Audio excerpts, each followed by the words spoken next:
ગત તારીખ 5/4/2026 રોજ રાંદેર પોલીસ સ્ટેશન વિસ્તારમાં એક ઉગમ કેનાલ છે, ત્યાં રામા રેસિડેન્સી છે. એ વિસ્તારમાં 3-4 જે છોકરાઓ છે, યુવાનો ત્યાં ઊભા હતા અને સામેથી એક યુવાન ત્યાં એક્ટિવા લઈને ત્યાંથી પસાર થતો હતો. એ બાબતે સામે જોવાની નજીવી બાબતે એ યુવાન અને ત્યાં ઊભા રહેલા લોકો વચ્ચે ઝપાઝપી થઈ હતી, ટસલ થઈ હતી. જેના અનુસંધાને ત્યારબાદ બીજા 5-6 અજાણ્યા શખ્સોને એ જે યુવાન હતા એમને બોલાવી લીધા હતા અને એ લોકો વચ્ચે મારામારી પણ થઈ હતી અને તીક્ષ્ણ હથિયાર વચ્ચે તેમના પર હુમલો પણ કરવામાં આવ્યો હતો.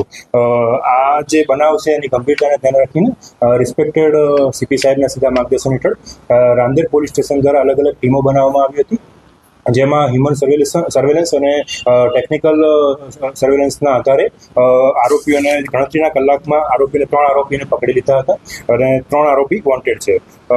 પકડાયેલા આરોપીમાં એક છે અનિલ કુમાર ઉર્ફે રોની પપ્પુભાઈ ભટ્ટ, બીજો છે સાહિલ સુનિલભાઈ પવાર અને ત્રીજો છે કાયદાના સંઘર્ષમાં આવેલ એક બાળ કિશોર છે.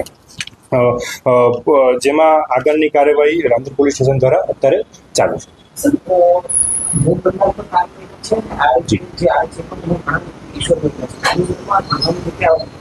પોલીસ કઈ રીતે આવા ગુનાની ગંભીરતાને ધ્યાને રાખીને રાંદેર પોલીસ સ્ટેશને તાત્કાલિક જ આ આરોપીઓને પકડી લીધેલા હતા. કાયદાની સંઘર્ષમાં આવેલા કિશોરને પણ અત્યારે જે કાયદાકીય કાર્યવાહી છે એ ચાલુ છે અને હું મેસેજ એ જ આપીશ કે આ રીતે કોઈ પણ જાતનું ગુનાહિત પ્રવૃત્તિમાં બાળકોએ ના આવવું જોઈએ. સુરત સિટી પોલીસ વતી પણ એક મેસેજ છે કે કોઈ પણ રીતના કોઈ પણ